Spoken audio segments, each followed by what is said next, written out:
Okay, you can slowly, mindfully come out of meditation. Try to maintain whatever inner peace, inner calmness, and inner awareness you have developed for as long as you can. These are the mind state that you need to develop until the stability of heedfulness required, so that throughout the day you are mindful most of the time. Only. Okay. Okay. For dinner, I think there is no change. I only swap the dinner with evening chanting. Okay. So make a note.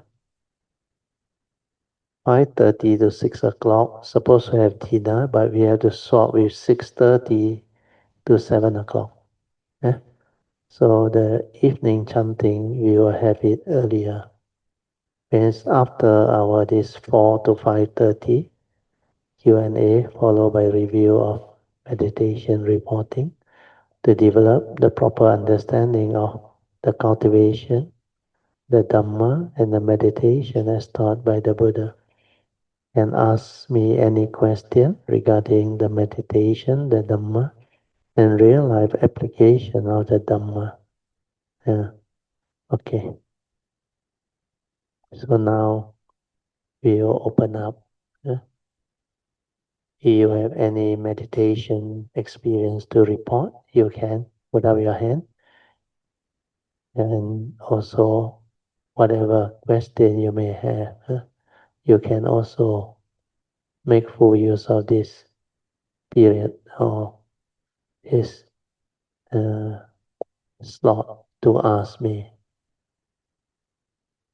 Anybody? Still so shy.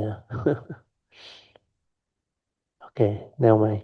If there is a case, we continue your sharing. Penny, let me. Page 30, tell me. Page 30, Fifth Heart Sutra class. 1.1 Introducing Master Xuanhua, 45th Patriarch of Sakyamuni Buddha lineage.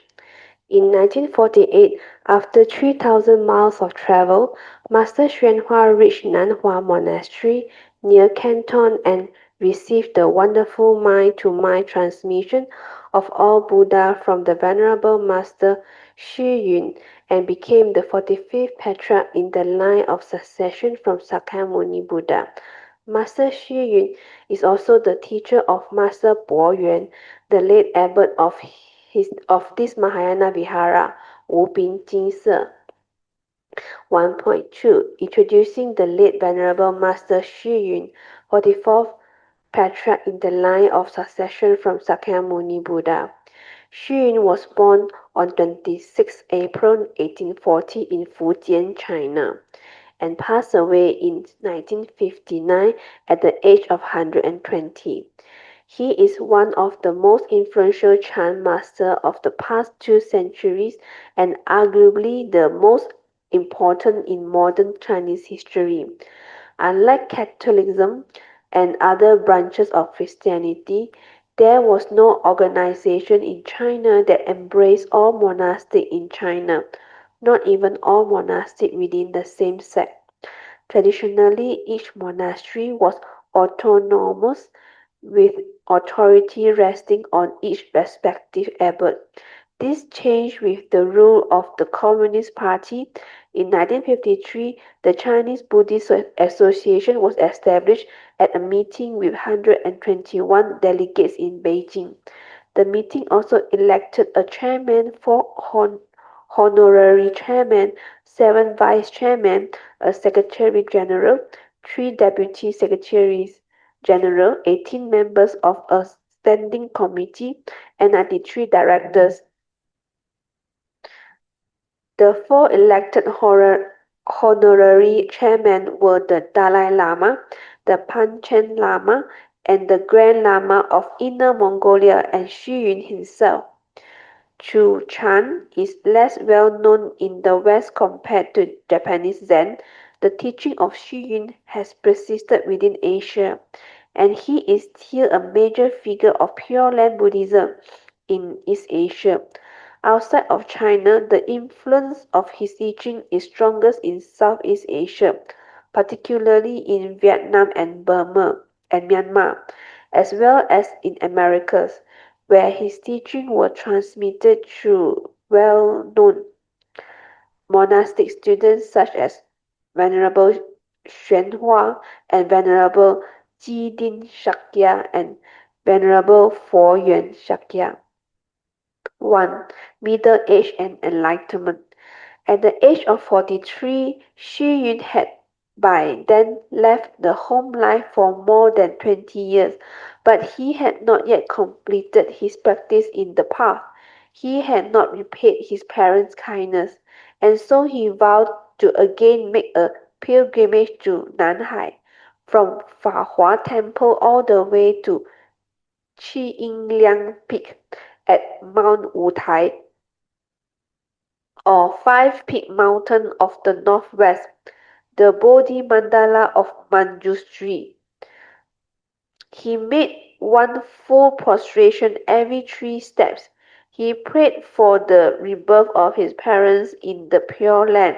Along the way, Xu Yun is said to have met a beggar called Wen Ci, who twice saved his life. After talking with the monks at the Five Peak Mountain, Xu Yun came to believe that the beggar had been a manifestation of Manjushri. Having achieved singleness of mind, Xu Yun travelled west and south, making his way through Tibet. He visited many monasteries and holy places, including the Potala, the seat of the Dalai Lama, and Tashilhunpo Monastery, the seat of the Panchen Lama. He travelled through India and Ceylon, and then across the sea to Burma. During this time of wandering, Xu Yun felt his mind clearing and his health growing stronger. Xu Yun composed a large number of poems during this period. After returning to China, during Xu Yun's 53rd year, he joined other venerable masters Pu Zhao, Yue Xia, and Xing Lian (Lotus Seal) to cultivate together. They climbed Jiuhua Mountain to repair the huts on Cuifeng Summit, where Dharma Master Pu Zhao expounded the Mahavaipunya Buddha Avatamsaka Flower Adornment Sutra. When Xu Yun was 56, the abbot Yue Lang of Gaoming Temple in Yangzhou planned to convene a continuous 12-week session of dhyana meditation. Preparing to leave, the group asked Xu Yun to go first. After reaching Digang, he had to cross the water but had no money. The ferry left without him. As he walked along the river edge, he suddenly lost his balance and fell into the rushing water, where he bobbed helplessly for a day and night, and was caught in a fisherman's net. He was carried to a nearby temple, where he was revived and treated for his injury. Feeling ill, he nevertheless returned to Yangzhou. When asked by Gao Ming whether he would participate in the upcoming week of meditation, he politely declined without revealing his illness. The temple had rules that those who were invited had to attend or else face punishment. In the end, Gao Ming had Xu Yun beaten with a wooden ruler. He willingly accepted this punishment, although it worsened his condition. For the next several days, Xu Yun sat in continuous meditation. In his autobiography, he wrote, "In the purity of my singleness of mind, I forgot all about my body. 20 days later, my illness vanished completely. From that moment, with all my thoughts entirely wiped out, my practice took effect throughout the day and night. My steps were as swift as if I was flying in the air. One evening, after meditation, I opened my eyes and suddenly saw I was in brightness similar to broad daylight, in which I could see everything inside and outside the monastery. But he knew that this occurrence was only a mental state, and that it was not at all rare. He did not become attached to this achievement, but continued his single-minded investigation of the topic, "Who is mindful of the Buddha?" Over and over again, he delved into this topic without interruption. During the 12th lunar month, on the third evening of the eighth week of the session, after 6 hours of sitting meditation, the attendant made his rounds, filling up the teacups. Shi Yun's hand was burned by spilling boiling water, and his cup fell to the floor. At the sound of the crash, the root of his doubt was instantly severed. He was joyous beyond words at having fulfilled his lifelong ambition. It was as if he had just awakened from a dream, and he observed how the condition of the past unraveled. 2. Shi Yun's explanation says, "A cup fell to the ground, with a sound clearly heard. As space was pulverized, the mad mind pulverized. The mad mind came to a stop." Okay, stop here. So this one, Xu Yin Lao Hesang, is a very interesting biography for our sharing. And how many of you haven't heard of him? Everybody heard of him. That's why I asked you the opposite. You all don't want to put up your hand.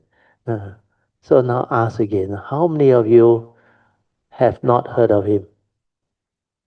Oh, so many heard of him. Only a few haven't. Huh?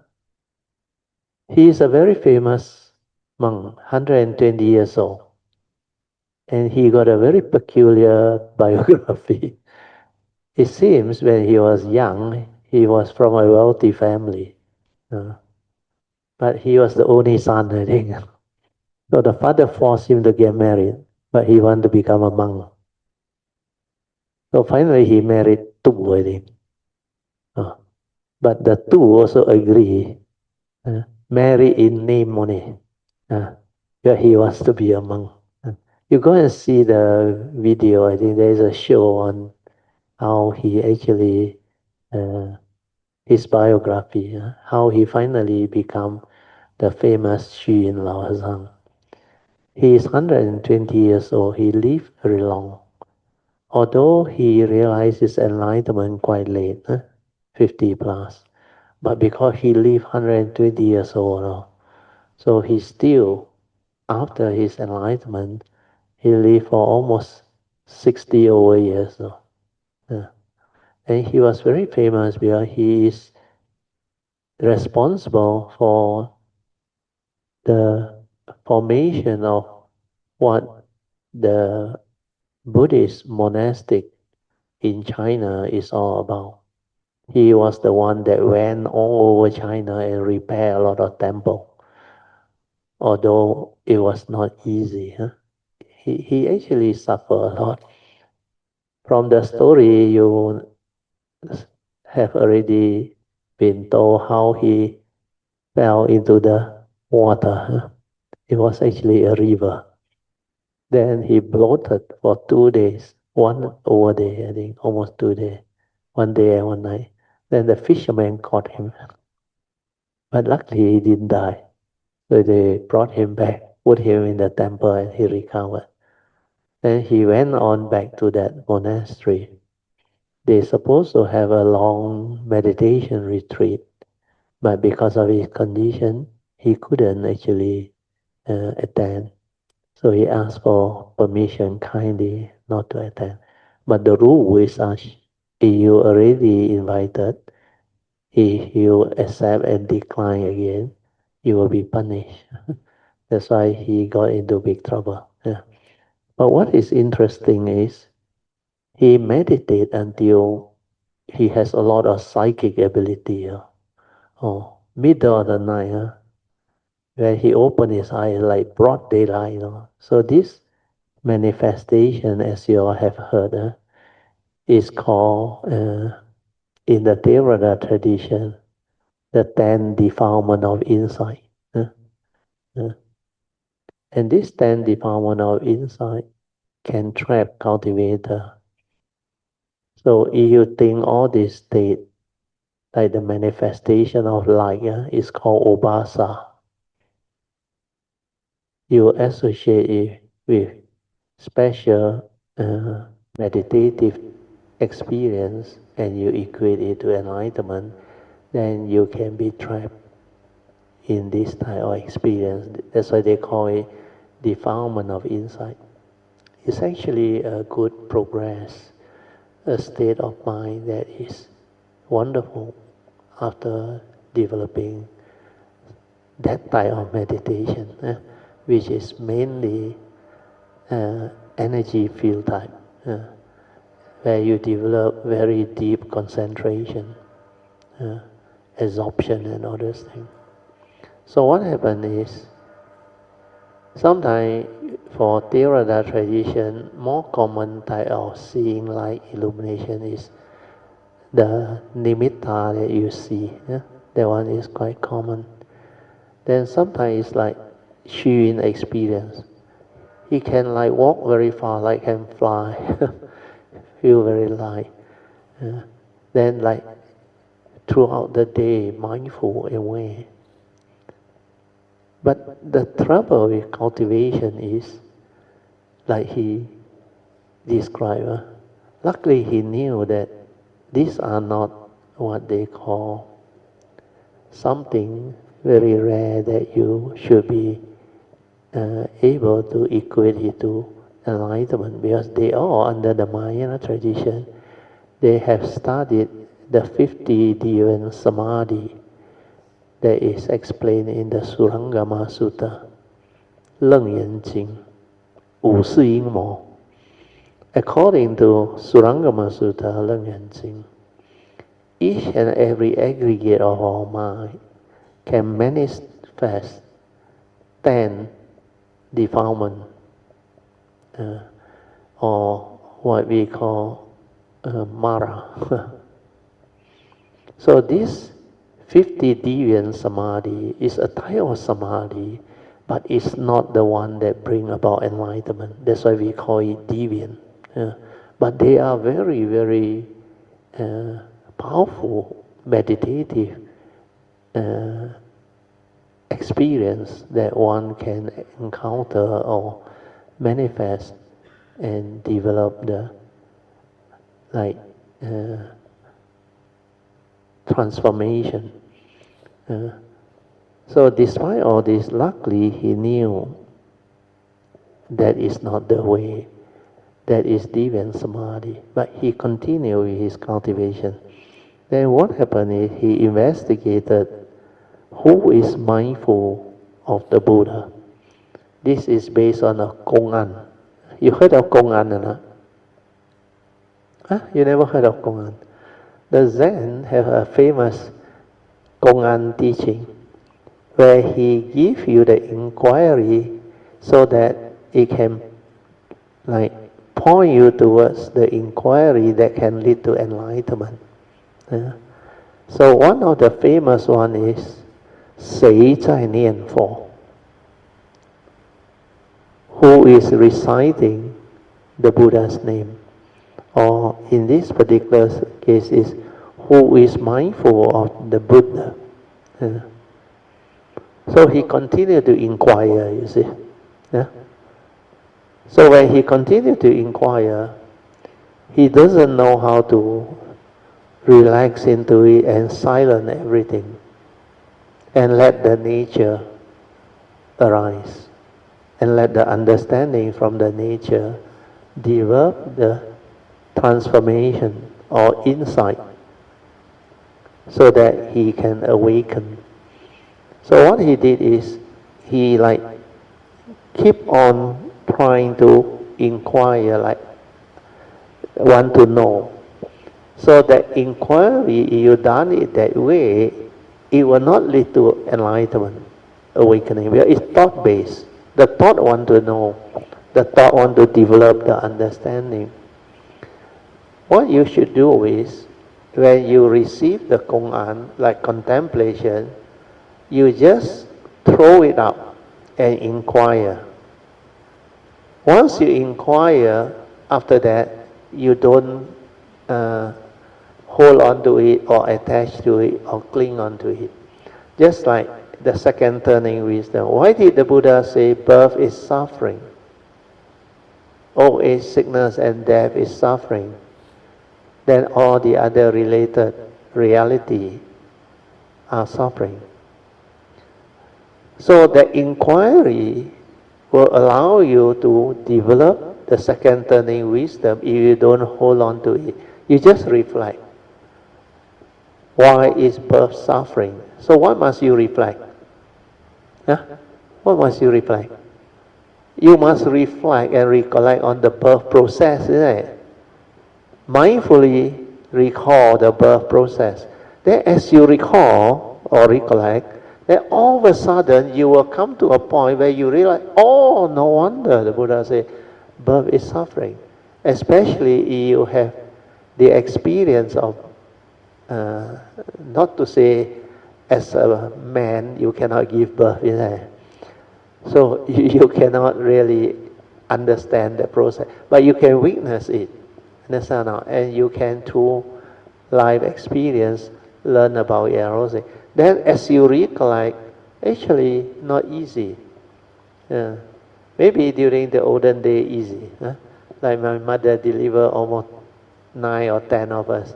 Like very easy. He wait until the last day when the bladder burst only he call a taxi yourself and just go. They are very tough. And they know what to do. Wow, nowadays, oh, I think the younger people will know. To give birth is not easy.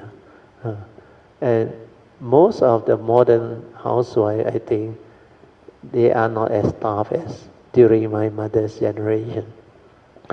So those who have gone through, like I witnessed, where I'm the second in the family, I saw all those. Then I saw my brother, sister. Then later on, when I come out to work, then when I study the Dhamma, then I reflected on it. Then I realized birth is really suffering. There are a lot of things that can happen.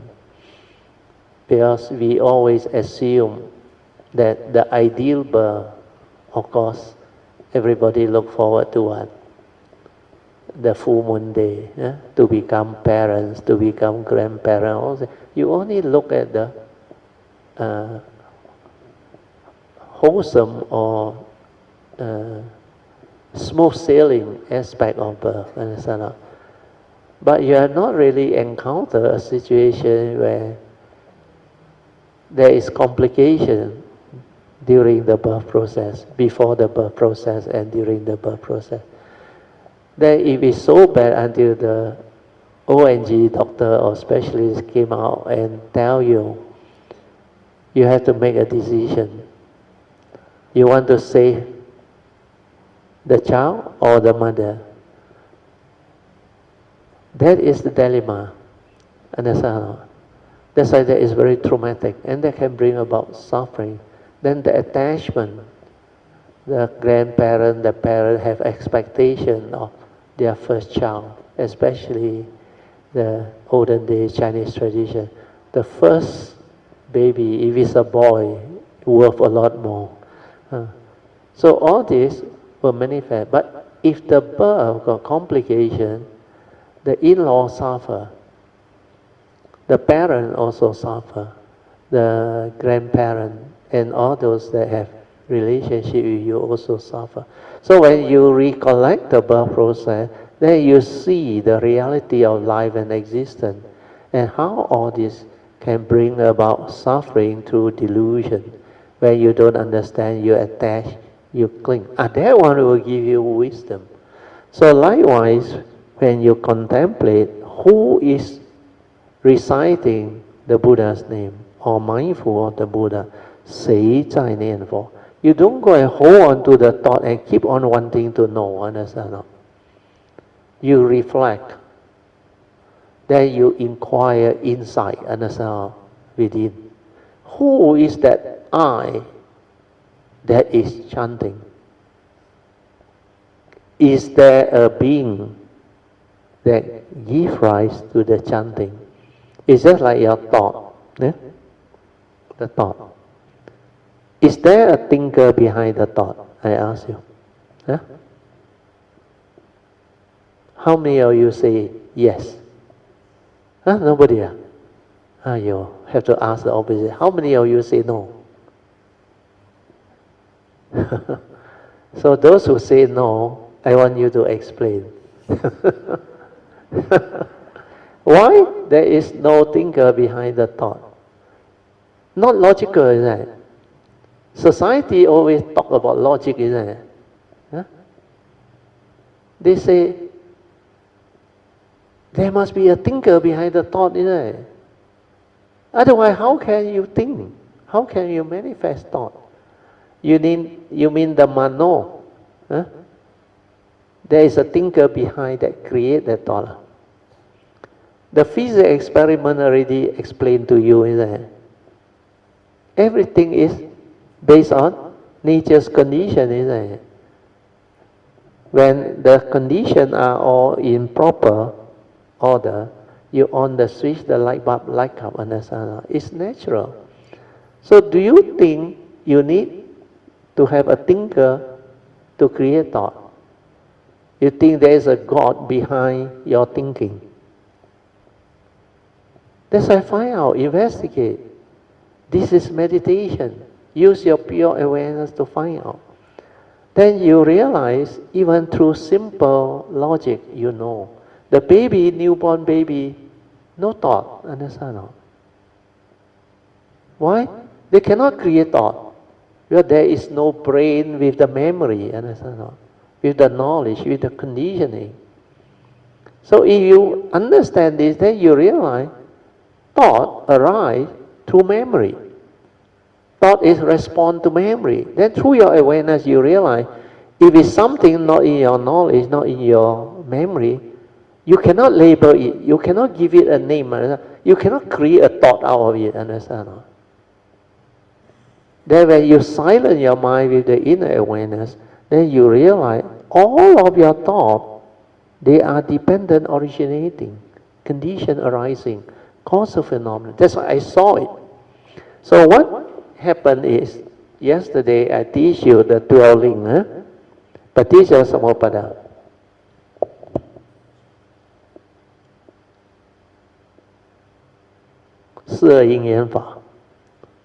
The first link is what?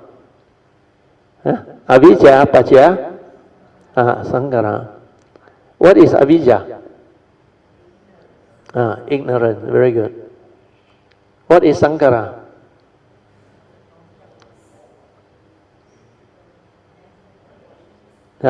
You can use all the words. Everything that your mind can do. Understand now? So, dependent on ignorance, you go and think, understand not? Because that is the only faculty you have. So, you believe by thinking you can understand. That's why one thing to know, one thing to understand and experience, you think. And what is thinking? Going to your brain, your memory there, understand not? And make contact, understand not? So like the physics experiment, when you make contact, what happens? The light bulb lights up. What is that lighting up? You become conscious, isn't it? Mental consciousness, isn't it? That is the pure vijnana, understand not? That's why avijja paccaya sankhara, sankhara paccaya vijnana. This is the pure vijnana. The pure consciousness. Then after that, what happened? It conditioned nama-rupa, the five aggregate of form and mind, the second aspect. So this is the second aspect of the five aggregates of form and mind. If you are mindful, aware, you can see this link very clearly. Then at the moment of this one, Vijnana, the Buddha said, in the seeing, there is only the seeing consciousness. The egoic mind hasn't come in, no one to see. That is the direct seeing. You see things as they are, without the word, without the concept. You can be here, fully aware. That's why most of the time you are at this pure awareness nature, you see things as they are. You will not immediately input the content of consciousness through your views, opinion, conditioning, belief system, and memory and knowledge. To trigger off the perception, then the whole proliferation of thought process. So this one, from here to here, you realize from the pure awareness nature, once the brain input the content of consciousness, this one become a thought. Understand or not? This one become a chitta. And this is how it arises. So thought, basically, thought, or the chitta, is basically the pure awareness with its content. So, if you know it's the pure awareness with its content, then thought is response from memory. Just like without memory, like the newborn baby, you cannot create thought. So it's a response from that memory, because we are a conscious being. Understand or not? We are a living organism. We have consciousness inside. And you can input the content to trigger out the thought. That is a mundane mind. And this one you can see. That's why there is no thinker behind the thought. You can understand now. Respond to memory. So all of your mind state is dependent originating. That's how. Based on your views, opinion, conditioning, and belief system, you input that content and trigger off the thought. And this one has life. That's why it has karmic. Understand? The moral causation. That's why the law of karma, you reap what you sow. Moral causation, all take over. Yeah. Then the Buddha say, dependent on this thought or namarupa, the five aggregate of form and mind, the second aspect, there must be, what is the next link? Salayatana, sense basis. Without sense basis, it cannot trigger. Understand or not? You need sense basis with the mind, contact, then the sense data, then it trigger off. That's why this one will condition what they call salayatana, which is your sense basis. Then salayatana pacaya, contact, pasat. Then pasat pacaya, vedana, which is feeling. Very good. Sorry, Then pasat pacaya, vedana. So all these are natural process. Sense basis, condition, contact. Contact, condition, feeling. Feeling, condition what? Yeah, tanha. What is tanha? So this is where craving is. And craving condition, upadana, grasping, upa, PHA or PA? PA. Then upadana, condition what? Bhava is becoming. Then it condition jati, which is birth. Then arise the whole mass of suffering. Better put suffering. You put dukkha after people don't understand. So if you look at this dwelling, most people only study it like theoretical, through Dhamma knowledge. So they try to get the English translation, then they try to make head or tail out of it, understand? And most of them in the Theravada tradition cannot understand the real Paticca Samuppada. So what did they teach you? This one, they say, happened over 3 period of time, understand? You know how they come out with that? Well, otherwise they cannot explain. But if you understand, you are a cultivator, this one happened every moment, every instant, understand? That's why in the translation, or what we call the Visuddhimagga, yeah, the popularly accepted one, they explain it over the 3 period of time. Why? Because to them, the only way to explain this is ignorant condition, karmic volition. Understand? They call this sankhara karmic volition. Because when there is ignorance at the moment of death, what happens? Your karmic volition will condition rebirth consciousness. Understand? That's why they say like that, very easy to explain. Then rebirth consciousness create the human being or the living being, the first aspect of the 5 aggregate of form and mind. Very logical, isn't it? Then they realize, yeah, this one past life, die already, rebirth consciousness, then another being. Then this being, with the sense basis, have this pasat, vedana, then craving, then becoming, then, grasping, then becoming, then take birth again. Means you become like, here, you take birth again, you become. But to me, sorry to use the word, this is nonsense, isn't it? If the Buddha teach me a Paticca Samuppada that I can only witness once in 3 lifetimes, then I learn it for what? As theory. Understand or not? Because they fail to explain. They did not do the pure awareness-based meditation. That's why they can't. And so far in the Theravada tradition, I so far only read of one book, Ajahn Buddhadasa.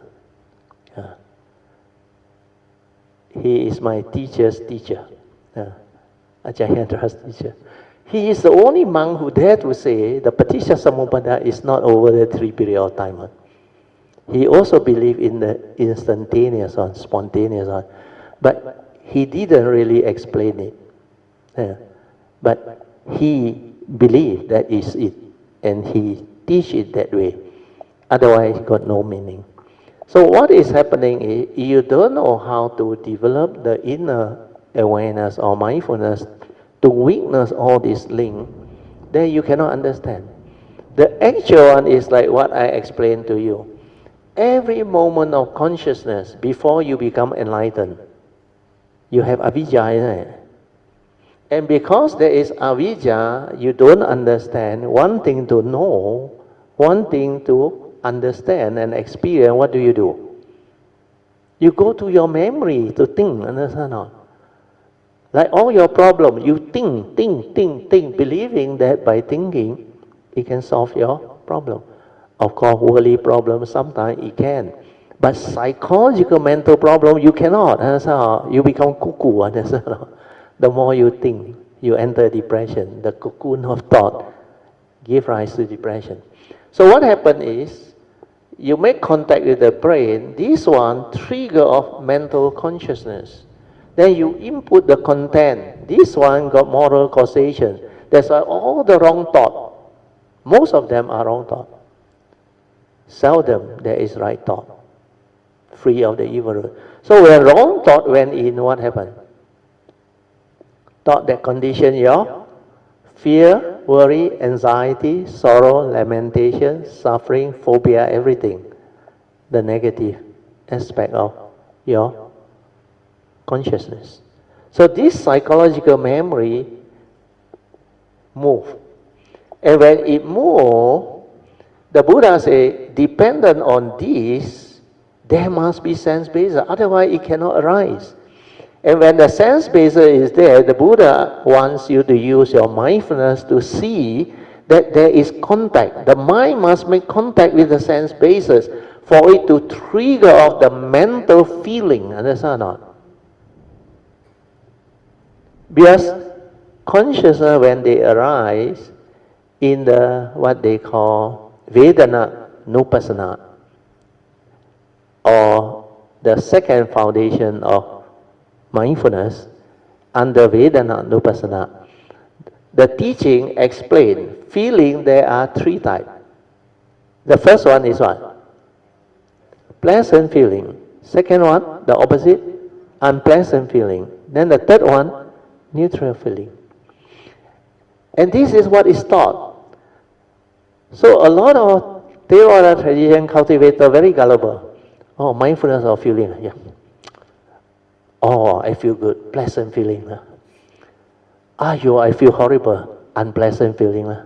Then if it's nothing to do with you, like your neighbor, buy a new car, the wife reverse, get accident, you come back and laugh and talk to your wife, your neighbor very sweet, new car. You have neutral feeling, and you have joy somehow, nothing to do with you, understand? You are not yours, understand? You don't own it. You think that is Vedana Nupassana? No. The Buddha say when you aware that this is pleasant feeling means what? Means you have arisen the sensual desire, understand? That is what you're supposed to see. The mental hindrance arise already. Then how can you meditate? Someone go and note pleasant feeling. For what? Without understanding. But when you understand, this one means the mental hindrance is there. It will hinder me from entering the meditative state. That's why when it comes to meditation, painful feeling, what do? Note pain. You heard of that before? And what are you doing? You are creating mental hindrance, is there? There is aversion towards that sensation. Vedana Nupassana is not to do that. Vedana Nupassana is to wake you up that it has become mental hindrance. Understand? Then what did popularly accepted teacher teach you? No. Understand? If you don't create, there is no mental hindrance, isn't it? Then why do you want to create? So how do you meditate to overcome pain or sensual desire? There are 5 ways. The first 4. The first 2 is thought-based, no use. The third one is aware, sati. Means don't go and labor, understand? Don't go and create mental hindrance. You just accept that sensation for what it is, understand or not? Nature's condition is like that. Condition like that, things will be like that. Understand or not? If I don't know how to relax, I don't know how to sit, then it will trigger off the chi flow, then it will induce a type of sensation which is very, very uncomfortable. Understand or not? And you call that pain. The moment you labor, it becomes a hindrance. Understand or not? If you don't labor, what happens? You accept it for what it is, like seeing things as they are. Condition like that, things you accept. You relax into it and maintain awareness. Even sloth and torpor also same. I already told a lot of Kayamita to try. Really, it will just root out the mental hindrance. Even when you are very sleepy, stay with it, with the awareness, the third way. Be aware of that mind state. Don't label it. Don't go and, I come to meditate. No, I'm sleepy, I'm wasting my time. Forget about all this. When sloth and torpor arise, do not resist, do not react, do not go against, allow your habitual tendency or views and opinion to create the mental hindrance. So you accept it as a friend, means be with it, awareness and the thing. What happens is, when you don't labor and create mental hindrance, sati take over, understand or not? And what is sati? Sati is a spiritual faculty, understand or not? That's why it triggers a shift in consciousness. All of a sudden, I did it before. That sloth and torpor completely gone. There is a light that flash through the mind. Then suddenly, that sensation all gone. Then the mindfulness awareness was able to look down. Then the so-called pulling sensation or what, when you don't have the sati and the mindfulness, you will feel it like a negative sensation which you don't like. But when the thing flash off, you see things as they are.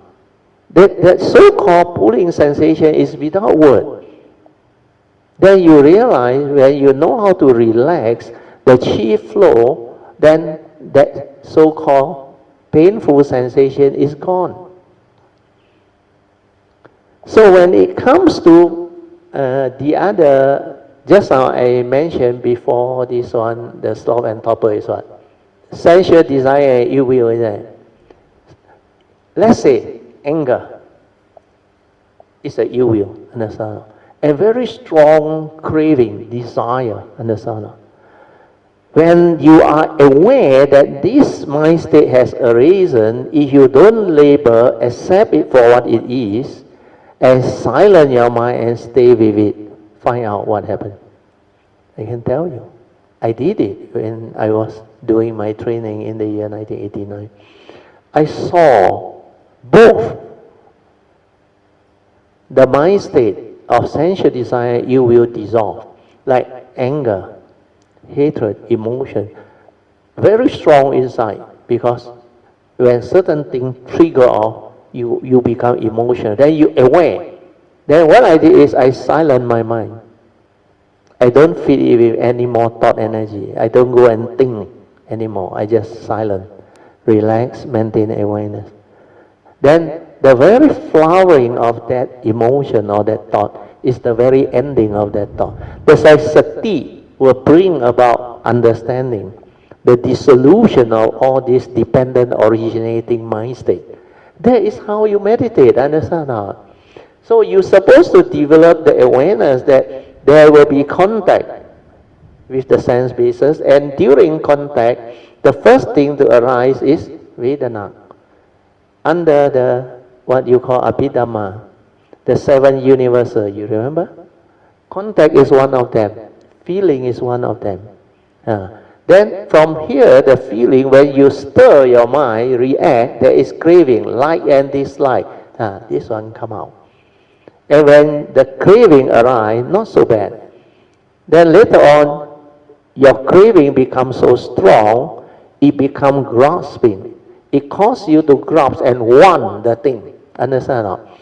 And when the grasping becomes very strong, you act out of it.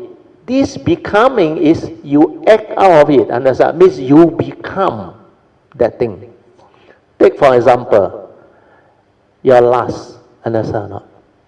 From here, your strong desire, that lust, make you lustful. Then it conditions you to grasp at that thought. Then you want to, like, maybe take advantage of the situation to rape or to abuse.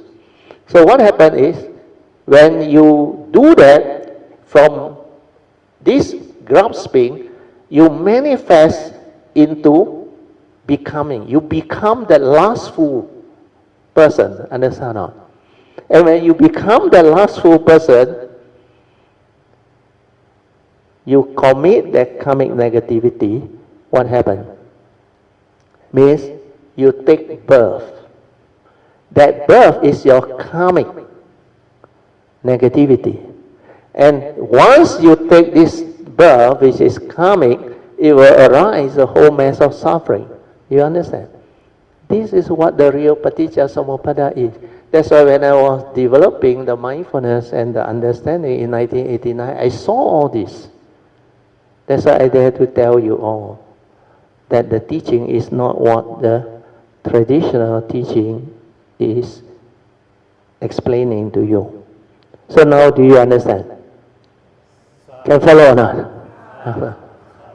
Oh, I haven't finished explaining the Qi, no. Okay, what time do we have? Oh, I still have time, huh? Okay, so now I will continue. See, once you understand this, then I can explain to you what happened and how did Xu develop the enlightenment. When he was contemplating or developing the understanding using the Kun'an, who is mindful of the Buddha's name, or Sei Zai Nian Fo, he was stuck, understand? He couldn't develop the awakening. It's just like Shen Xiu, understand? He doesn't know that there is a true mind. So he cling on to the mundane mind and use the thought to keep on doing the meditation, reciting and all those things. But what happened is, according to the Sutra, when he was in deep meditation for 6 hours and all those things, suddenly the attendant came, and what did the attendant do? Pour boiling hot tea accidentally on his hand, understand? During that moment, what did he do? Yeah? If people pour hot water on you, what you do? You get a shock, isn't it? Shock means what? No more thinking, isn't it? The whole mind like blank, understand? That is how he awakened. You remember Ananda? After the Buddha passed away, they want to have the first council. They are waiting for him to be the last one, the 500 Arahant. He is still a Sotapan at that time. He tried so hard, day and night, until almost dawn already. He gave up. Understand? He said, no way already, cannot. And when he gave up, what did he do? He wanted to rest, lie down. Before his head reached the pillow, he became an Arahant. Because no more thought, understand? No more craving to become Arahant, understand? No more desire to become whatever. This becoming no more, understand? That's how she did. Then you read the poem, very beautiful. He said, a cup fell to the ground. Then with a sound, clearly heard, means with clarity, in pure awareness. As space was pulverized, you know what is pulverized or not? Huh? Completely gone, understand or not? Like chui ka liao, pulverized. Means space also can be pulverized. Like there is no psychological thought process. Like the whole of the mundane mind, thinking, psychological process, pulverized or gone. Then what happened? The mad mind came to a stop. What is that mad mind? Mundane mind, understand?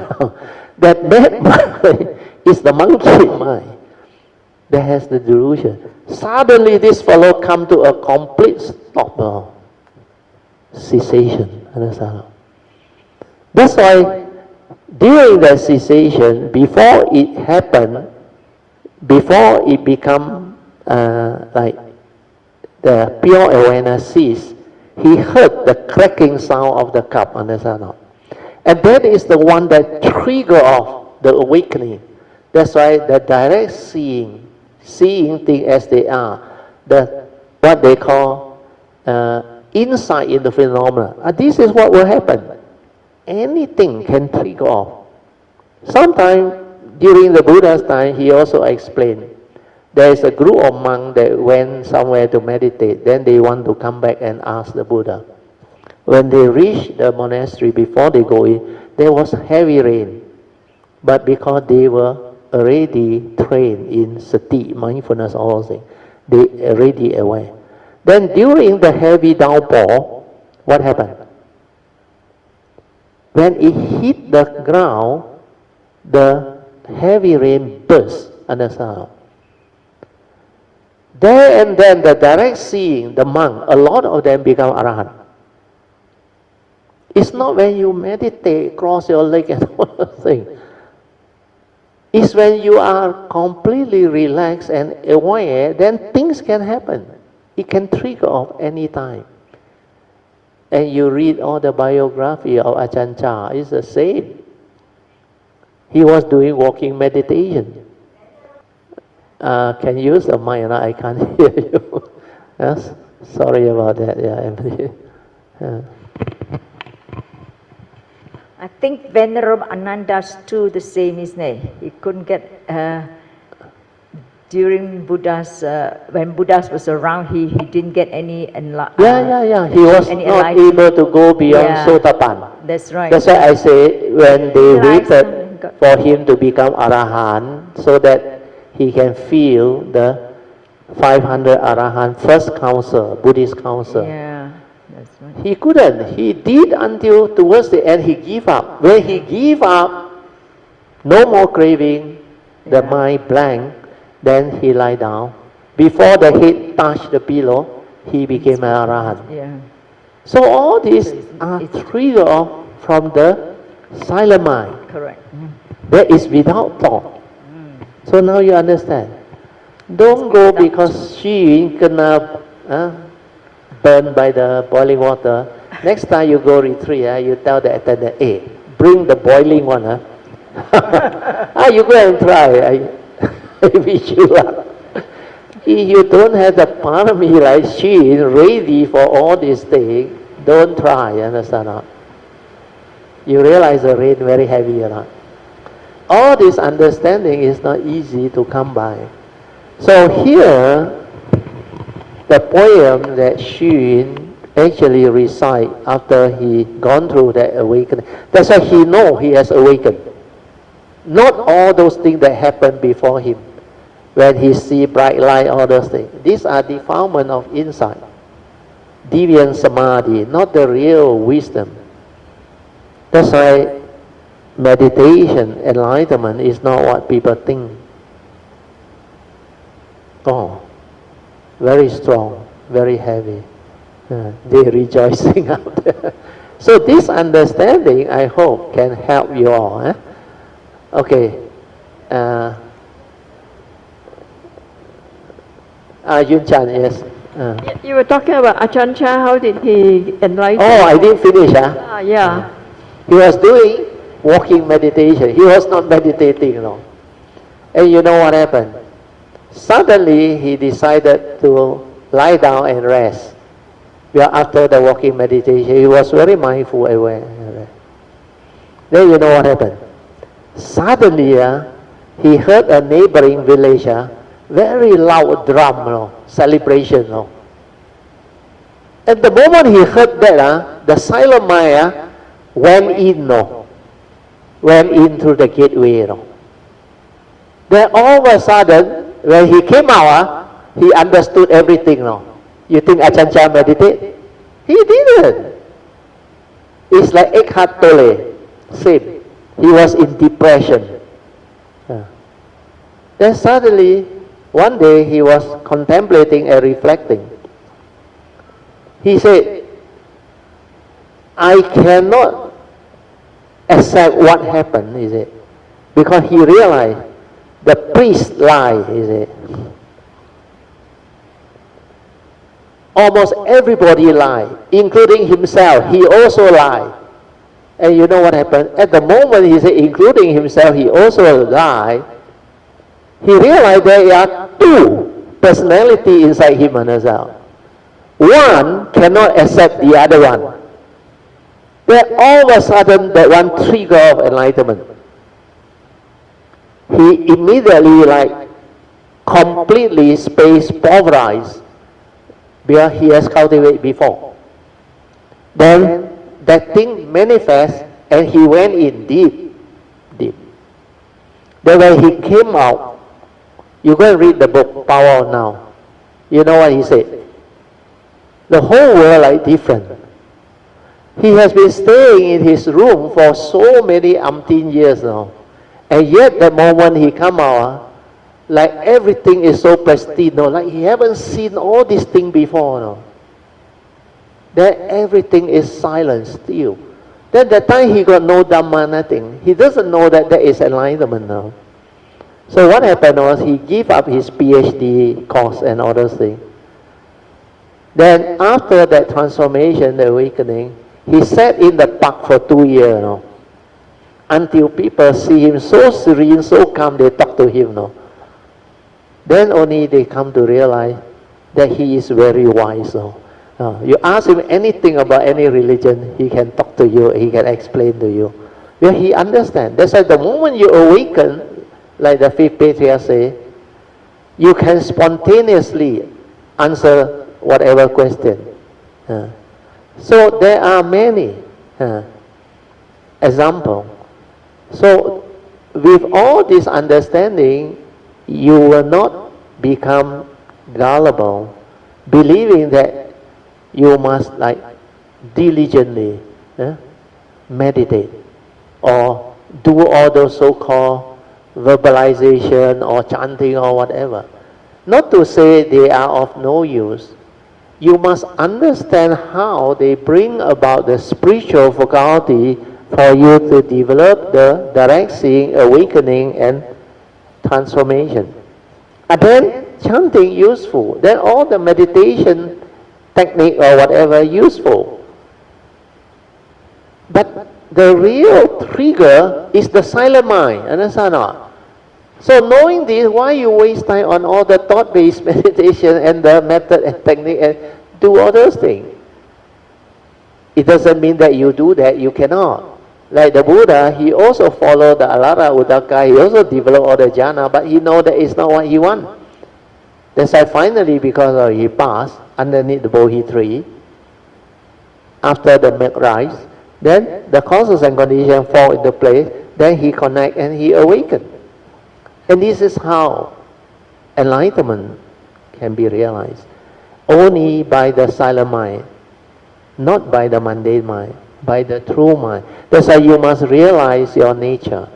If you don't realize that, you cannot. And all these people are very sincere, full of faith, and they persevere. Then when the time comes, they will receive a trigger, like Xun, then the mind blank. And it's only when it blank, then the silent mind, because the parami is already there, then he will go in and awaken. And most of these are cultivated from the past. Like this life, initially I developed the understanding, the sainthood way I completed before I met my last guide. But when my last guide showed me the gateway, I don't need a teacher after that. Immediately I went in and I know what this thing is. I did it before. That's why all these are based on the nature's law that governs life and existence. That's why there is this spiritual nature, there is this karmic nature.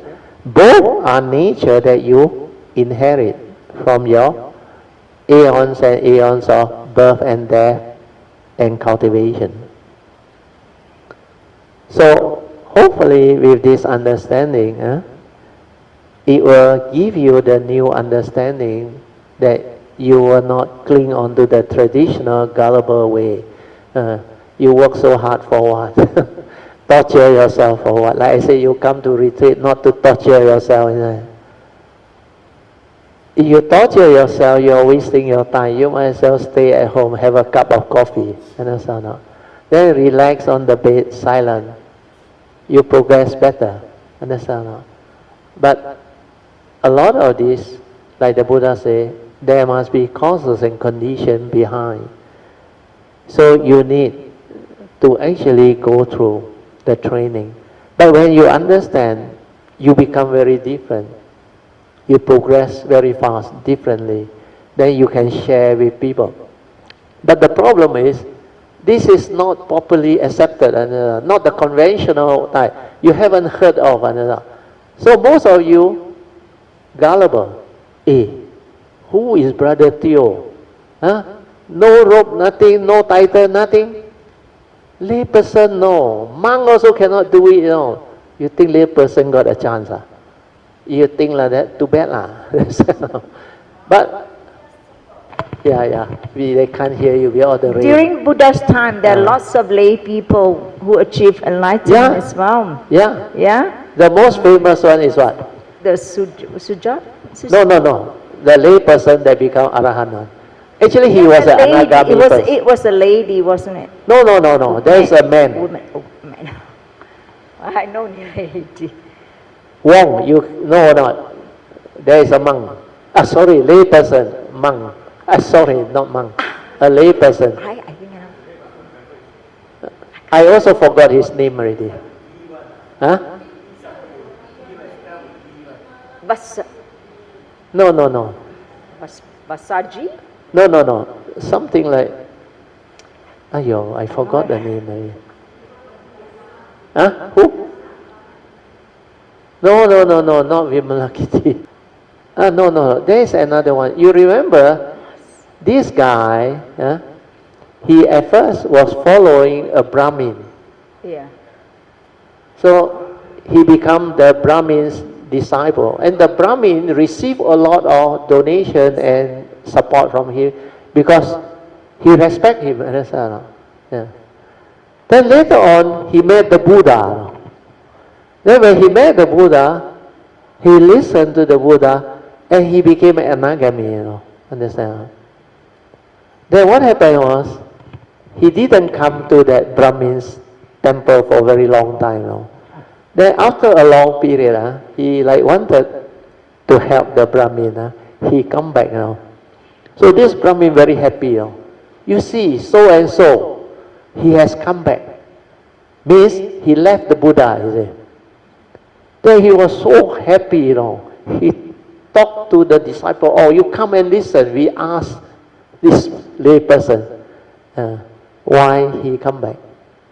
He said, can you believe what the Buddha say or not?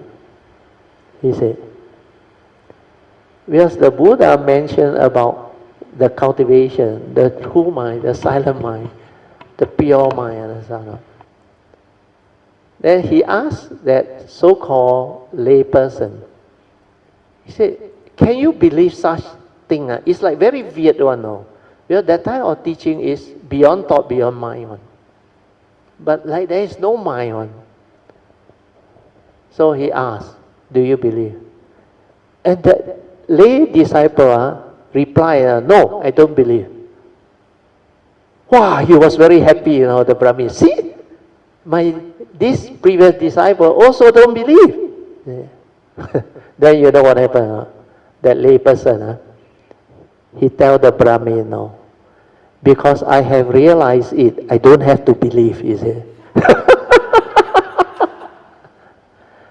Because he already an Anagami. That's why he said, I don't have to believe. Yeah?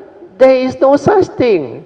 You die already. No, is it? That true mind, that true nature is real. Yeah, but it doesn't belong to you. Understand or not? It's not what you think. That Brahmin got very, very upset. He said, Ayo, you cheated on me. He said, you actually deceived me. He said, then they separate. I forgot the name. You go and check. Chitta. What is the name? Yeah. Must be Chitta. Yeah, I think so. Chitta. Chitta. Yes, Chitta. That lay person. You see, he don't have to believe. Why? He has realized. If I have not realized, I may have to make a choice, believe or not to believe. But I have realized. Why should I believe? It's no more the thought, believing something. It's a realization. That's why it's all inside the teaching.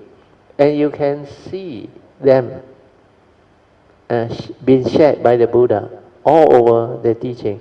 But the one cultivator that have the understanding to understand the Buddha, very few.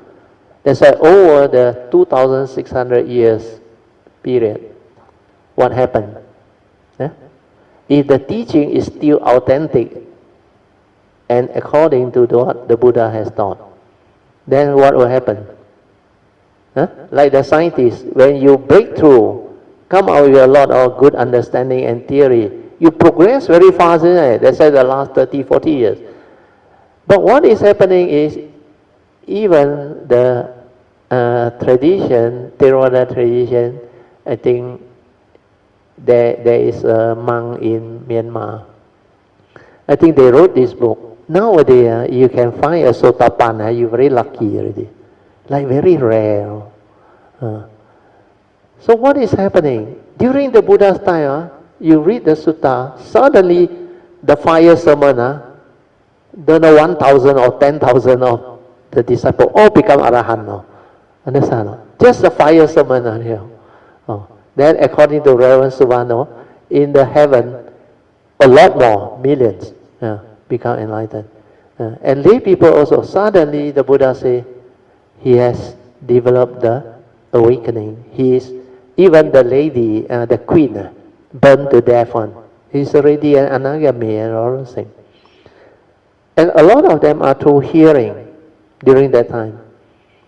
So this type of understanding is like slowly over the long period, no longer authentic, and the teaching has become like more scholarly type and thought-based, knowledge-based type.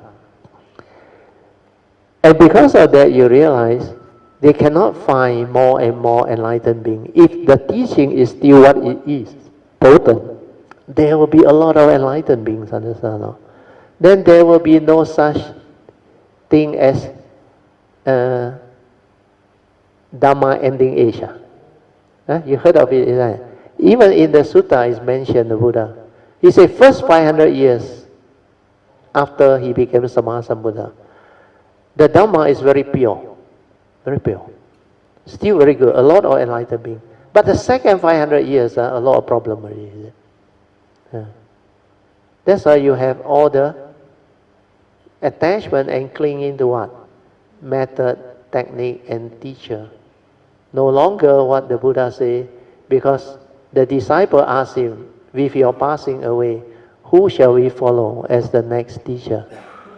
He said, only the Dhamma and Vinaya. Understand? No? These two will be your teacher. That's why he don't want to name somebody.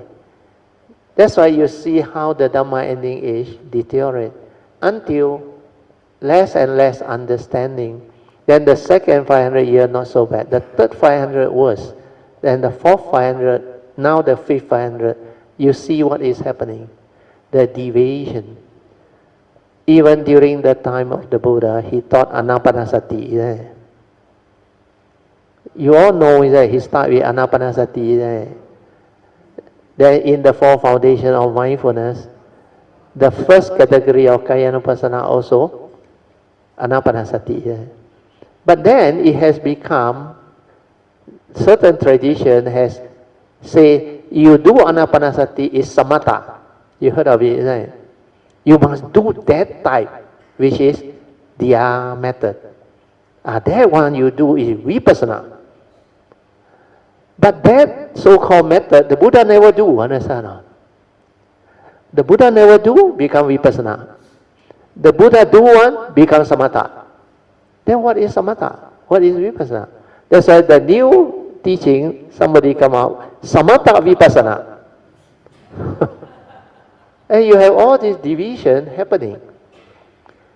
When people don't have the penetrating understanding, they cannot teach you, they cannot actually bring you back to what is the deep and all these things. That's why it's not easy. Like the Buddha say, investigate yourself. You don't have to believe what I say. Understand? Find out for yourself. Because the truth will stand up to investigation. Okay? We better continue. Yeah. 1.3 Meaning of we accord with condition of flow with the Dhamma. The word accord means not to resist, hence there is harmony and no conflict. Conflict means disharmony. argument, etc. So to flow with the Dhamma means the same, i.e. don't resist or argue via accepting things as they are, or via seeing things as they are without delusion and let things be. It is like martial art. If we were to resist or defend via rigid kung fu, then both will get hurt. But if you can use Tai Chi to flow with it, then Tai Chi will send the force back to the aggressor, who will be hurt by their own force. 1.4. The phenomenal world is an illusionary world of consciousness.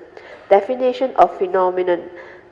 Anything that is perceivable by the mind is a phenomenon. Then how do you know the world? Via our consciousness and mental perception, isn't it? And since consciousness and mental perception are just mental image in our mind that arise and pass away continuously, hence the reason why it is said the phenomenal world is actually an illusionary world of consciousness, empty.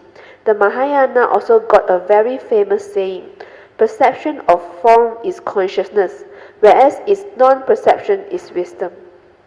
This is the most profound quote quoted by the Shurangama Sutra, and the enlightened one will understand it. Now you understand why the Mahayana always said that the phenomenal world is the world of consciousness. This is also the reason why the Shurangama Sutra said consciousness created the world and its continents, the stars and the universe, and the knower becomes the living being. Through thought and form delusion, the knower deludedly cling on to the five aggregates of form and mind or living being, thinking that it is real and it is what they are. Hence, the deluded living being clinging onto the false becomes the traveler in space and time, wandering through samsara and undergoing birth and death for eternity. So this one now easy to understand, huh? The phenomenal world of consciousness. So the famous stanza in the Surangama Sutta, perception of form is consciousness, whereas its non-perception is wisdom. How many of you can really understand? Huh? Very good. A few. Why? How do you perceive something? No more place to write. Can somebody tall enough right here? Manyan, you're writing nice or not? Can Oh, Chan can write. Perception of form is consciousness, whereas its non-perception is wisdom. Perception of form. Oh, good. His writing is nice. Perception of form is consciousness. Very nice, huh? Whereas its non-perception is wisdom. Non-perception is wisdom. Very good. He got the high and the nice writing. Sadhu, sadhu, sadhu. You see, how do you perceive external form? Correct, memory. But that one is called mundane seeing, understand? If you are not enlightened, you will see things through the mundane convention, understand? That's why perception of form, the form you see, is actually your mundane mind, the consciousness, understand? Whereas its non-perception is wisdom. How can you see without perceiving? There is the direct seeing, understand? When you see things as they are, without the words, without the concept, that is the direct seeing. And when you see things as they are, you understand truth, the reality. That is the way things are, understand? That's why that is wisdom. Yeah. There is a famous Zen story. Pa Feng Cui Putong. Heard of it before or not? The eighth wind cannot disturb him anymore. So the disciple so happy, excited, he thought he enlightened. He wrote a note to the master. I have achieved the enlightenment. The eight wind cannot disturb me anymore. 大风吹不动. He sent the message across the island to the master. The master read the note. He write 2 words. 放屁. He said, bullshit. Send the message back. You know what happened? This guy thought he enlightened, 大风吹不动, become so angry. He said, how can my teachers so disrespectful and say this is bullshit without even finding out and testing and all those things? Then you know what happened? He rushed over immediately, and confront the master. The master looked at him, I thought you 大风吹不动. It wind also cannot blow you. But one fuck, you come over. Wow, he was so embarrassed now. Then he said, okay, I give you a second chance to prove yourself. Not to say I don't really let you prove yourself. He pointed at the table. What is that? Then the disciple look. Table lah. He take the big Zen stick, whack him, palm. Enlightened already, still got table. Perception of form is your conscious mundane mind, understand? No? So the right answer should be what? Nothing, understand? No? 看山不是山, understand? No? 看山还是山, and you say you enlightened. I see. That's why the direct seeing is different. That's why this statement says, the moment I read the Shurangama Sutta, this is the main essence. I'm not interested in the 50 Dhyan Samadhi or those things. But when I read this one, my heart full of joy. Immediately I understand, wow, I got somebody understand the same as what I understand. That was 1989. That's why the Kayamita asked me to teach Shurangama Sutta. I English educated, don't know Mandarin, and yet I teach. The Heart Sutta also say, it's very strange. We are past life, and although I English educated, but when it comes to Dhamma, Mandarin no problem. Like I can understand, like Hui Ning, no need education, understand? Hui Ning is an illiterate, but he always tell those people who want to learn from him, he say, you read to me the sutta, then I can explain to you. People confused. There was a nun actually asked him that. He said, you even the language also you don't understand, 文字你都不懂, and you want to teach me the Dhamma. But then later on he really read to him, and he explained it in such profound understanding until the nun also actually got a shock. That's why Dhamma is not what you think. So now you understand or not? Perception of form is consciousness, whereas not perception, non-perception is wisdom. So if you want to develop wisdom, you have to develop the silent mind to see things as they are, to awaken. Not to be caught in the mundane creation. That's why the phenomenal world of consciousness is an illusion, illusionary. Okay? Yeah, Manyan, continue. Notes. 1. True mind does not stir. Sorry. Okay. 1. True mind does not stir. True suchness or 如如不动. Only the mundane mind stirs via delusion. Mundane mind without wisdom is the discriminating thinking mind. So you know what is the discriminating thinking mind? In Mandarin they call it 分别心. Understand? The mind that discriminates, they call it 分别心. And that is your mundane mind. Understand? Your mundane mind create a lot of discrimination. That's why duality, division, everything comes from the thought. Thought divide. Divide through what? Thought divide through words, concept, ideology, understand? No?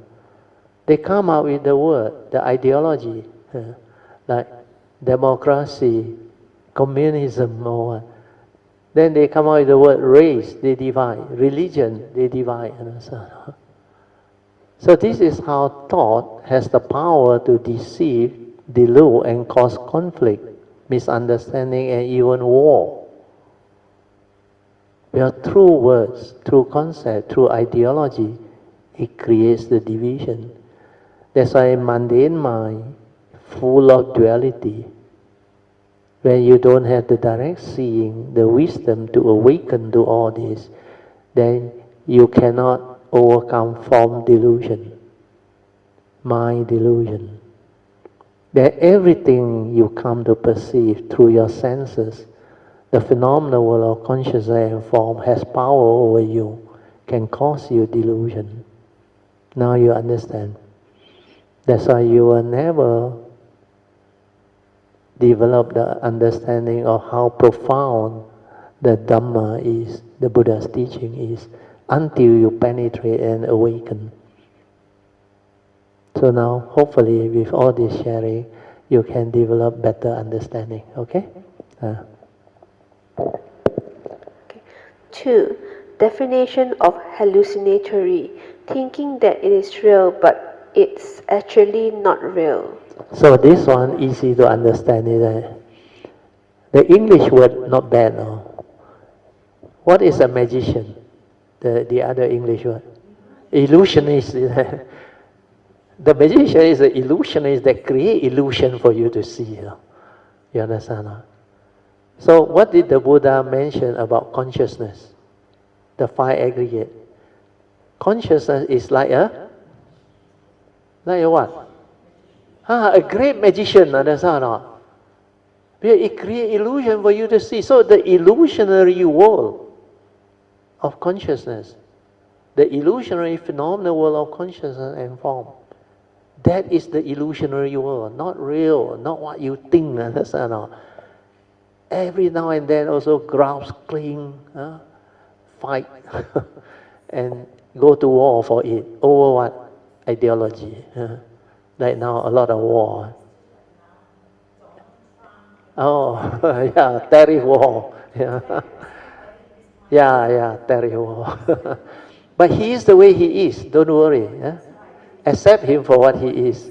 Then we appease, understand? Otherwise, that mundane commentary up there, that one, verbalize, then chatter, then comment. Because like the Buddha said, whatever arises, there are causes and conditions behind us. Who created these causes and conditions? Living beings, understand? If the American don't elect him for a second term, you think of this or not? If there is no condition from the past, living being, you think there is a DJ Trump or not?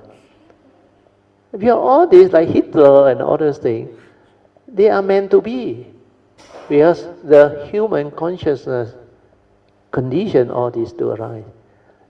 And now for a better understanding, you all should understand why Brother Theo come. So these are also meant to be affinity with a lot of you all. Otherwise, you think for no reason, thing appear. No, the Buddha already said, whatever arise, there are. Repeat it loudly. But before that, whatever arise, there are. Get this, go in deep. Then you understand what is a phenomenal world, what is a conditioned world, existential world. But this one is all dependent originating world, condition arising world. That's why it's called a conditioned world. Without causes and condition, nothing arises, nothing manifests. So all this understanding is very powerful, very penetrating. That's why the Buddha Dhamma is not what you think. So hopefully with this, you can develop better understanding. Then just on number one, I haven't finished explaining. True mind does not stir. Can you understand that? You can understand, it's very good. But what is this fellow? This is your true mind, your pure awareness nature. What is this fellow? Does it stir like the mundane mind? Does it perceive something, react, stir, and create all those? Huh? Yeah, it's the unconditioned. It's just a nature. Understand? Pure awareness. This word nature. What is a nature? It's not a being. Understand? No? That's why this one is not a being. It cannot come out and live life. Understand? No? It's not you or belong to you. Understand? This one is just a nature. Understand? Like your karmic nature. You cannot pinpoint it. Understand? What is karmic nature? Summation of all your segmented life, every moment, every instant, as you go through life. The summation of all this become your karmic consciousness. That's why each and every one of us are unique. Then our spiritual nature also same. Summation of all your perfection, your cultivation, become your spiritual nature. And that one is unique to all the cultivator. But what happened is, after they complete that, perfect that, then they realize the pure awareness nature and cease and realize the oneness nature, or the true nature, or the original nature. That one also don't belong to anybody. That's why the Buddha, he was asked during his time, can Nibbana be like our any city, be overcrowded? Like too many people become enlightened. It means there is a limit to how many can become enlightened. He said, Nibbana is not what you think. He said, Nibbana is beyond word, beyond thought. There is no such thing as there is a limit to the realization. It's actually not what you think. So this unconditioned and this pure awareness nature, unless you meditate and realize it, you can never understand. So that's why those who understand, they tell you, this true mind does not stir. That's why Po Yen Changlao very good. That time that Miss Lee asked me to go and teach, after I teach for almost 1 year, he come and ask me, he said, Bratio, my teacher, Po Yen Changlao, he write this. He cannot understand. Then I explained to her, that's why I put it inside here. So true mind does not stir means what? True suchness, ru ru pu dong. Because it's the unconditioned, it's always like that. But it's shiny, bright awareness. Just aware, nothing else. No word, no concept, no ideal. Nothing. It's not a conditioned state. So understanding this is very important. Zu zu pu dong. Only the mundane mind stir via delusion, understand? So after that, I think he continued. Mundane mind without wisdom is the discriminating mind. Or not here. There is another place. Qi Xing Dong Nian. You heard of it, no? Yeah? Avijja Pacaya Sankara, understand? When there is avijja, what happens? You create thinking, isn't it? Your mundane mind arises, isn't it? That's why the Buddha said, mind is a forerunner of all things. Qi Xing Dong Nian means create Sankara activity, mental activity. So that understanding is very important. Qi Xing Dong Nian. Then the other opposite is what? Wu Nian Si. I think Amy better go and write. So this Mahayana saying, they are very beautiful, very meaningful. When the mundane mind arises due to ignorance, delusion, it creates thinking, mental activity. That's why Qi Xing Dong Nian. Then Wu Nian, when you are without thought, means what? That is your true mind, understand or not? Your pure awareness nature. That's why this one is without thought. Without thought means no concept, no idea, no duality, nothing, no words. So now you understand. Miss Lee that time cannot understand. He said the master left behind. Qi Xing Dong Nian. Ji Wu Ming, yes. You add in. Ji Wu Ming, yeah. Qi Xing Dong Nian, Ji Wu Ming, yeah. Add in. That one is very good. There, here, right here. Very good. Means there is avijja. That's why you stir your mind. That's why avijja, paccaya sankhara. When you arise the mundane mind, means you create mental thinking and activity. And that is what ignorance is all about, avijja. So it's the same as the Theravada teaching. Okay? You read on now. Tell me. Page 34. 3. J. Krishnamurti said, "The observer is the observed. This is seeing things as they are, via the direct seeing without words. In a similar way, the Buddha also taught the same. In the seeing, it is only the seeing consciousness, and there is no one to see. Hence, no delusion. Otherwise, the moment you associate and cling on to what you see or what you observe, delusion or Sakkaya Ditthi has already arisen." So this one, by now, you should understand. J. Krishnamurti also very wise. He said, the observer and what is observed is actually the same thing. That's why he always says the observer is the observed. When you can understand that means what? You got no more delusion. It's just like thought is respond to memory. There is no thinker behind the thought. There is no one to observe something, understand? That's why the Buddha say, in that seeing is only that consciousness, understand? So when you understand that, then you realize that thing is just a consciousness, an image, understand? Without its content yet. So Krishnamurti realized the human being that observes is not separate from what it observes. You understand? Because the observer is born of what? Who observes? Your thought through perception observe, isn't it? And what do you observe? Another thought, external form, understand? Which you create, like you observe the Buddha image. You think you observe. Your thought observe, understand, through perception. Then it create another perception, understand? It's also thought, understand? That's why the observer is the observed. In the seeing, it's only the consciousness, no one to see. If you can understand that, you penetrate, you can awaken.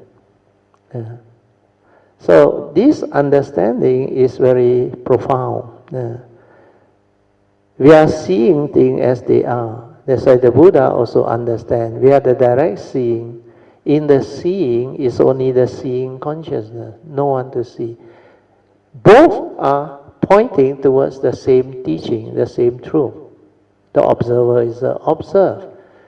And that is what we call There are two types of seeing. One is subjective seeing. With a subject, you see. Understand? The other one is not subjective. It's called objective seeing. Means the direct seeing. Understand? No personality behind. No subject behind. So that is the understanding. So when you can see things as they are, means the pure observation through your silent mind, the awareness nature. Sui. It's just something to share. I recall an example that helped me understand this. Recently, on the way to Thursday class, driving through Subang roads, there was one junction when I turned out, then there was a motorbike passing by, and then the motorbike slowed down, and as he passed by, glared at me, stared at me, and then drove off very angrily. So I continued on to class. So it's a very simple example, but I find it very relevant. The example keep coming up throughout the last 3 pages that we went through. So it prompted me to share. So first is when we were talking about the 12 links. So the first is the mundane mind seeing that whole thing unfold. Then it went back to memory in this kind of situation, like an AI, standard answer, find out who's wrong. So, is it my fault? Is it mundane his mind fault? wants to determine. Means I used to tell Song what analyze and do the analysis. Who is right? Who is wrong?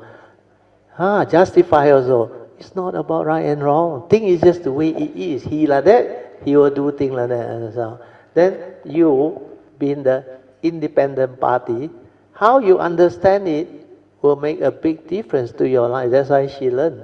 And this is a real life example. That's why it's very good. You continue. And then the relevance popped up again when we were talking about the duality, right and wrong, good and bad. In this situation, actually, from the perspective, it can be anyone, right or wrong. Actually, if I don't look at the mundane mind seeing, just like maybe objective seeing, I'm not sure if I understand what's pure awareness seeing yet, but objectively, this incident happening is no different from a leaf or a flower falling down from a tree. It is a lot of causes and conditions. From his perspective, he is right. From my perspective, I am right. So you want to argue, there's always room to argue. Yeah, because that is the way of the mundane mind, understand? Because right and wrong is not a universal truth, it's a conventional truth. What is conventional truth? Right according to who, understand or not? You understand or not? Right according to her is different from right according to the motorbike fellow. So I always say, thing is just the way it is. No right, no wrong. Now you understand that. Because that is a conventional truth. Right according to who? That's why sometimes, if there is a misunderstanding or what people want to argue, I will tell them, no problem, you are right. Did I lie? I didn't lie. You're right according to him or her, understand or not? You're right according to you. Yeah, you are right, so no need to argue, understand or not? So when you understand, you become different. Because no point. This is analysis, mundane mind. Form a mind and another form a mind. What are you doing? Understand? Getting angry, jealous, or what? Or nothing. Understand? Empty. We are finally, like we understand, the reality is within the moment. And the moment is so transient. So where got reality? Whether you exist or you don't exist, no different. The condition will continue to evolve, understand? Continue to transform and manifest, following the nature's law. That's why, if you really see it, there is empty, not what you think. But there is such thing as life, existence, when you have the Dhamma understanding. Then true emptiness, when you penetrate, is wonderful. That part is real, even though it's within the conditioned world. You can live that life, which since 1989 until now, my nature living that life. That's why no problem at all. So beautiful. Yeah, continue. So back to the example, for me, I was in the car. There was nothing to handle with him, no need to settle. So don't need to use the mundane mind to think of the win-win scenario to come out. But so apart from the application, there was also the part we talked about dwelling. So what I observed, what I did there is because I go and dwell, the sankhara go to memory, and say what's the standard reaction. Correct. That's how you dwell. You hold on to that thing. You attack unfinished business, understand? You want to resolve it, understand? And most people resolve it through what? Through your thought process, understand? And the thought always give you all the reasoning, understand? That guy wrong ma, definitely wrong ma. Then you end up what? consoling yourself. So, whether he right or wrong, he's the way he is, finished. Understand or not? So she learned through this understanding. Then she starts to now, all the Dhamma starts to flow in. That's why she will learn that way, because her past is that way. She developed the understanding that. But the moment she penetrates the true awareness, the pure awareness nature, she will progress very fast and she will transform very fast. That's why she only needs to stabilize that. Then all this will happen. That insight will move. Then what at the end how I manage to let it go is think also like that. Don't think also Yeah, like very that. good. He So let now it go already. you can quote me. Think what is also the like song? that. Think also like that. Because ultimately, 来也空，去也空啊。那么施主何必苦苦为空流泪呢？ Yeah. You come empty, you go empty. Then in between, why do you grieve over something that is not a reality, empty? Yeah. Understand? It's just the ego damage. Ah, You look the at me ego like that. damage. Yeah, very good, Sadhu. Very good. Then the Sharon. last part is the Krishnamurti quote that we just spoke about. It's the moment you associate and cling onto what you see that really drag me in. Yeah. The egoic mind come out. Understand? When we look at the leaf falling from the tree, we don't associate, we don't get comment, right? When we look at the this leaf, is something natural, isn't it? but with this one, I see, but I go and comment until I reach Yeah. Subang already, class on the start, still there. But didn't affect that much. I realized because how of comes your understanding. That's why it's very good. Sadhu. When a few years back, when a group of Kalyana we all went to Thailand, I remember we went and visit Wat Patnanachat, the Western disciple of Ajahn Chah. And there we met Sri Panyo. We were very lucky. He was there. He took us around. Then later on, Ajahn Sumedho also there. So we actually joined them because the Ananda Krishna's son, what's the name? I just mentioned his name. Sri Panyo, sorry. He was taking us around. Then he know, we all different, no? Because somebody was talking. Then he said, why not you join us? He said, we go to the meditation hall there tonight. Ajahn Sumedho will be there. Then somebody, my Kayamita, he said, Sri Ajahn, he said, can we do lying down meditation? You know how he answered, no? You will be amazed. No? He said, actually, what you ask is very good. He said, because what my concern is, people may not understand.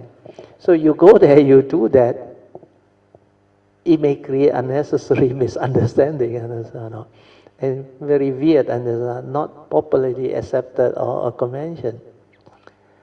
But what he said later on is very good. He said, do you know, able to do lying down meditation without going to sleep, that is real skill, he used the word. Real kung fu.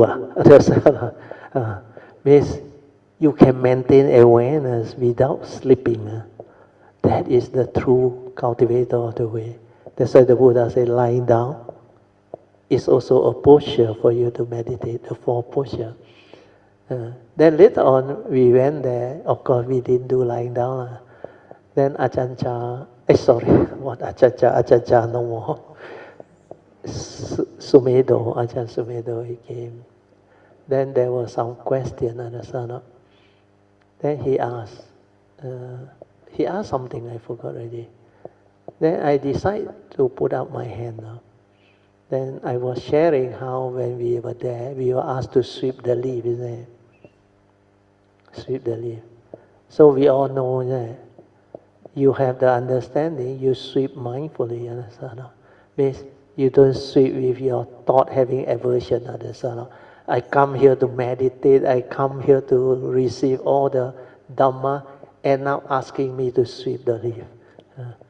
So if you are a cultivator, you know everything you do in life is cultivation. The moment you are aware, you are heedful, you are cultivating. Then after that, I told Ajahn Sumedho, I said I was sweeping, of course, mindfully, with joy, with happiness. Then I say one thing I realized, after I sweep, the leaf will fall again, no? And sooner or later, all the leaf there, no? Then I say I came out with the understanding. The reality is the leaf will fall. Then I got no more problem. Where the leaf will fall, there is the reality. So whether you sweep or what, you reason or what, no use. Where the leaf will fall, it will follow nature's condition. Like my teacher Ajayantra, he said, nature is our greatest teacher, he said. Nature has great loving kindness, a lot of patience. Nature give and give, never take, he said. The air we breathe from nature, isn't it? True or not? The food that feed you, all from nature, understand? The water you drink come from nature. That's why he said you observe nature, you learn. Then he said the tree endure the sunlight, provide the shade for human being, understand? That's why nature very compassionate. But what did human being do to the tree? Huh? You either chop it down and sell the timber, or you urinate down there and create a mess out of it. That's why he said human beings are very selfish. So he said, nature, when there is a lot of this, what they call thunder or whatever, we live in a house, that's why we feel safe, understand? But the tree outside, the rock, everything, is it? Luckily, they don't have consciousness, is it? They always endure, understand? Whatever the condition, they endure. Then when they endure the harsh condition, especially the tree, in autumn, they will drop their leaf, then they will bud again during spring, understand? That's why they accord and flow with condition. Not like human being. Small thing also complain. Very selfish, understand? Why rain? Rain also complain. No rain also complain, understand? That's why you contemplate into all these nature's manifestation, then you realize the human being, because of the mundane mind, the consciousness and the delusion, have a lot of selfishness, a lot of evil roots. Things don't go your way, unhappy, emotional. So then when you cannot understand, you develop fear, worry, anxiety. So this is what is haunting the living being. Understand? Huh? Although you think you have a mind, you are a conscious being, why you think you're very great? You can see, you can hear, you can smell, you can taste, you can tactile feel and think. But without wisdom, you are useless, understand? Huh? You are deluded, heedless. That's why you suffer. The first noble truth, or dukkha satcha. That one, contemplate, reflect. Without wisdom, you will fall into suffering. So the urgency is, don't wait. Like the Buddha said, apamadena sampadeta. Strike on with what? Heedfulness. You must understand that stanza, no? You don't go and put effort and strive on, no, understand? Before you have heedfulness, no, understand? The meaning is develop heedfulness first, then strive on with heedfulness, no? Otherwise, like J. Krishnamurti say, wherever there is effort, there is no meditation. Who create effort? The thought. That's why Xu Yun, they all cannot penetrate Ananda also try very hard, cannot penetrate. Because there is effort. Want to realize, want to become. And you go to what Pat Pong, which is Ajahn Chah's monastery in the early day, there is a sign, What does it write? I think MB will know. We went there, we saw. Don't try to be an Arahant. You want to become an Arahant, you can never become an Arahant. That is what Ajahn Chah telling you. But that craving, that wanting prevents you. So effort is not what you think. The Buddha teach the 5 spiritual faculty. The second one is virya. You know what is virya now? A lot of Theravada book translate as effort now. You ask what? But under the Noble Eightfold Path, the 4 right effort is what? Sama Vayama. Understand? It's not virya. Virya is not an effort. It's a spiritual zeal, tenacity, after knowing who the Buddha is, how unique a being he is, and how wonderful a teaching he has taught us. That's why you have that virya, that spiritual tenacity to go all out to cultivate this one. That's why he never says spiritual faculty effort. The moment you use effort, Krishnamurti say wherever there is effort, there is no meditation. So don't be gullible. When he says strive on with heedfulness, means must develop heedfulness first. But the Dhammapada verse 21, 22, 23 very clear. Heedfulness is the path to the deathless. The heedful never die. Whereas heedlessness is the path to the dead. The heedless are as if dead. So without heedfulness, you go and strive for what? Understand or not? You go and cultivate for what? That's why he say, the ever mindful and constantly meditative. Understand? Constantly meditative means you strive on with heedfulness. When you are ever mindful, then you use it to cultivate the word Eightfold. That's why the steadfast one, that is what heedfulness, apamada, is all about. So understanding is very important. Otherwise you interpret, the Buddha say what? Strive on what? There is effort already lah. You don't understand? Sound logical, isn't it? But whatever that is logical within the convention is never or seldom the truth. So understand all this. When you have the awakening, you see it very clearly. And you don't argue with people. That's not, no need, no right, no wrong.